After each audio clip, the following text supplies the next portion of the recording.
ಅಜ್ಜಿ ಕತೆ ಹೇಳಜ್ಜಿ. ಹಾಯ್, ನಾನು ಮಮತಾ. ಕೆಲವೊಮ್ಮೆ ನಾವು ಎಷ್ಟೇ ಜಾಗರೂಕರಾಗಿ ಜೀವನ ಮಾಡಿದ್ರೂ ಕಷ್ಟ ಸಂಕಷ್ಟ ಬಂದ್ಬಿಡುತ್ತೆ.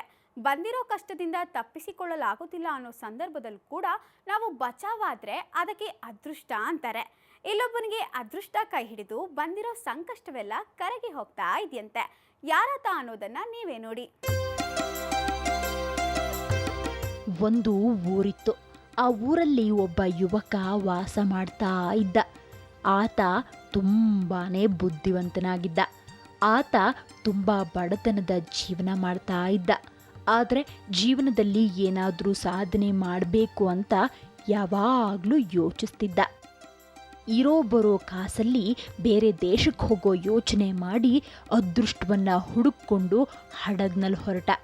ಆದರೆ ಆತ ಪ್ರಯಾಣ ಮಾಡ್ತಾ ಇದ್ದ ಹಡಗು ದೊಡ್ಡ ದೊಡ್ಡ ಅಲೆಗೆ ಸಿಕ್ಕಿ ಮುಳುಗೋಕೆ ಶುರುವಾಯಿತು.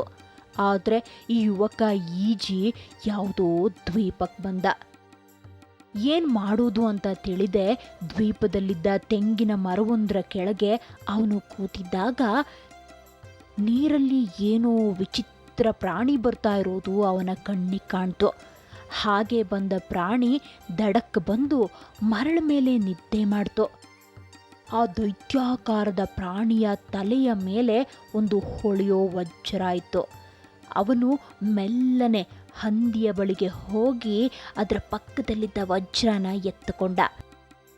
ಅದನ್ನ ಹಿಂದೆ ಮುಂದೆ ತಿರುಗಿಸಿ ನೋಡಿ, ಈಗೇನಾದರೂ ಈ ಹಂದಿ ಎದ್ದು ನೋಡಿದ್ರೆ ನನ್ನನ್ನು ತಿನ್ನೋದೇನೋ ನಿಜ. ನಾನೀಗ ತೆಂಗಿನ ಮರವನ್ನು ಏರಿ ಕೂತ್ಕೊಳ್ಳೋದು ಒಳ್ಳೆಯದು ಅಂತ ಮನಸ್ಸಿನಲ್ಲಿ ಆಲೋಚಿಸಿದಾಗ ತಕ್ಷಣ ಮರದ ಮೇಲಿದ್ದ. ಆತನಿಗೆ ತುಂಬ ಆಶ್ಚರ್ಯ ಆಯಿತು. ಇದೇನು ಮಾಯಾವಿ ವಜ್ರವೇ, ನೋಡೋಣ ಅಂತ ನಾನೀಗ ಹಂದಿ ಪಕ್ಕದಲ್ಲಿದ್ದರೆ ಅಂದ. ಹಾಗಂದೊಡನೆ ಹಂದಿ ಪಕ್ಕಕ್ಕೆ ಬಂದ. ಮತ್ತೆ ಹೆದರಿ ತೆಂಗಿನ ಮರದ ಮೇಲೆ ಹೋದ. ತೆಂಗಿನಕಾಯೊಂದನ್ನು ಹಂದಿ ತಲೆಗೆ ಗುರಿಯಿಟ್ಟು ಹೊಡೆದ. ಹಂದಿ ಮೇಲೆದ್ದು ವಜ್ರವಿಲ್ಲದನ್ನು ನೋಡಿ ಸಿಟ್ಟಿಗೆದ್ದು ಬಿಡ್ತು. ತಕ್ಷಣ ಆ ಹಂದಿ ಮಾಂತ್ರಿಕ ರೂಪ ತಾಳ್ತು.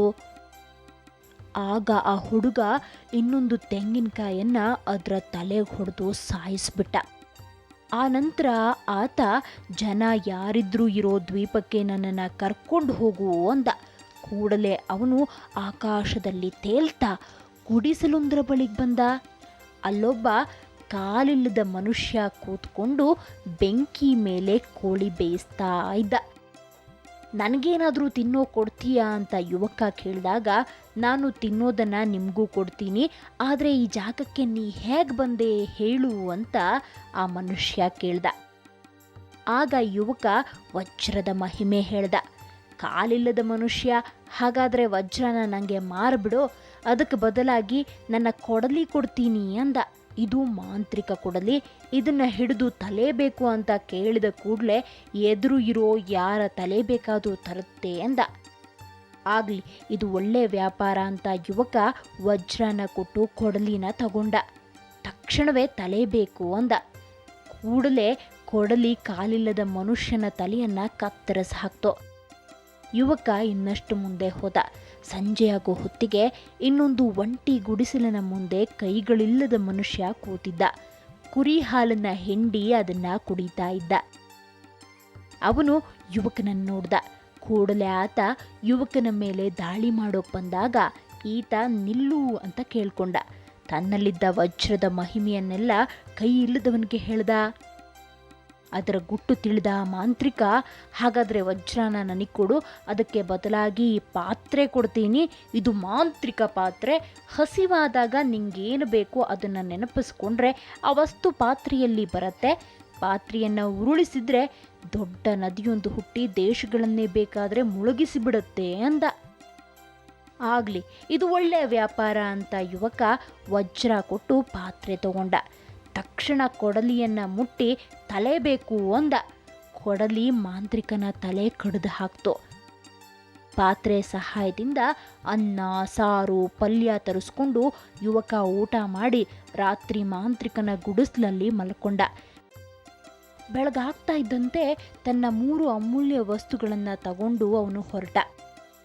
ಕಾಡಿನಲ್ಲಿ ಆತ ನಡೆದು ಹೋಗ್ತಾ ಇರಬೇಕಾದ್ರೆ ಡಮರುಗದ ಶಬ್ದ ಕೇಳಿಸ್ತು. ಸಿಂಹ, ಹುಲಿ, ಜಿಂಕೆ, ಆನೆಗಳು ಓಡಾಡ್ತಾ ಇರೋದನ್ನು ನೋಡಿದಾಗ, ಶಬ್ದದ ಬೆನ್ನು ಹಿಡಿದು ಹೋದಾಗ ರಾಕ್ಷಸನೊಬ್ಬ ಅದನ್ನ ಬಾರಿಸ್ತಾ ಕುಳಿತಿರೋದು ಕಾಣ್ತು. ರಾಕ್ಷಸ ಇವನನ್ನ ಕಂಡ ಕೂಡಲೇ, ಯಾರ್ ನೀನ್ಯಾಕೆ ಡಮರುಗದ ಸದ್ದಿಗೆ ಯಾಕೆ ಓಡ್ಲಿಲ್ಲ ಅಂತ ಕೇಳ್ದ. ಯುವಕ, ಎಲ್ಲ ಈ ಪಾತ್ರೆಯ ಮಹಿಮೆ, ಇದನ್ನ ಇಟ್ಕೊಂಡವರಿಗೆ ಮಾಟ ಮಂತ್ರ ತಾಗೋದಿಲ್ಲ ಅಂತ ಸುಳ್ಳು ಹೇಳ್ದ. ಪಾತ್ರೆಯ ಮಹಿಮೆ ಕೇಳಿದ ರಾಕ್ಷಸ, ಹಾಗಾದ್ರೆ ಪಾತ್ರೆನ ನಂಗೆ ಕೊಡು, ಅದಕ್ಕೆ ಬದಲು ಈ ಡಮರು ಕೊಡ್ತೀನಿ. ಇದರ ಒಂದು ಕಡೆ ಬಾರಿಸಿದ್ರೆ ನಿನ್ನೆದುರಿಗಿರೋರೆಲ್ಲ ಹೆದರಿ ಓಡ್ತಾರೆ, ಇನ್ನೊಂದು ಕಡೆ ಬಾರಿಸಿದ್ರೆ ದೊಡ್ಡ ಸೈನ್ಯ ಬರುತ್ತೆ ಅಂದ. ಯುವಕ ಡಮರುಗಾನ ಪಡೆದ ಕೂಡಲೇ ಕೊಡಲಿ ಸವರಿ ತಲೆ ಬೇಕು ಅಂದ.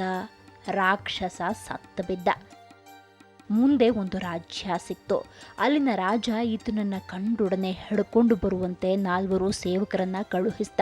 ಯುವಕ ಡಮರು ಬಡ್ದ ಕೂಡಲೇ ಅವರು ಹೆದರಿ ಓಡಿದ್ರು. ಆಗ ಯುವಕ ರಾಜನನ್ನ ಕಂಡು ಕೊಡಲಿಗೆ ತಲೆ ಬೇಕು ಅಂದ. ಕೊಡಲಿ ರಾಜನ ತಲೆಯನ್ನ ಕೊಡ್ದು ಹಾಕ್ತು. ಯುವಕ ಆ ರಾಜ್ಯದ ರಾಜ ಆದ. ತನ್ನಲ್ಲಿದ್ದ ವಜ್ರ, ಪಾತ್ರೆ, ಕೊಡಲಿ ಸಹಾಯದಿಂದ ಅತ್ಯುತ್ತಮವಾಗಿ ರಾಜ್ಯಭಾರ ನಡೆಸ್ದ.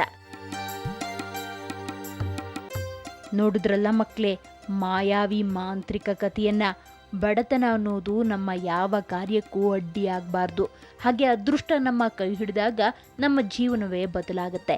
ಆದ್ರಿಂದ ನಮ್ಮ ಆತ್ಮವಿಶ್ವಾಸವನ್ನ ಯಾವ ಕಾರಣಕ್ಕೂ ಕಡಿಮೆ ಮಾಡ್ಕೊಳ್ಬಾರ್ದು.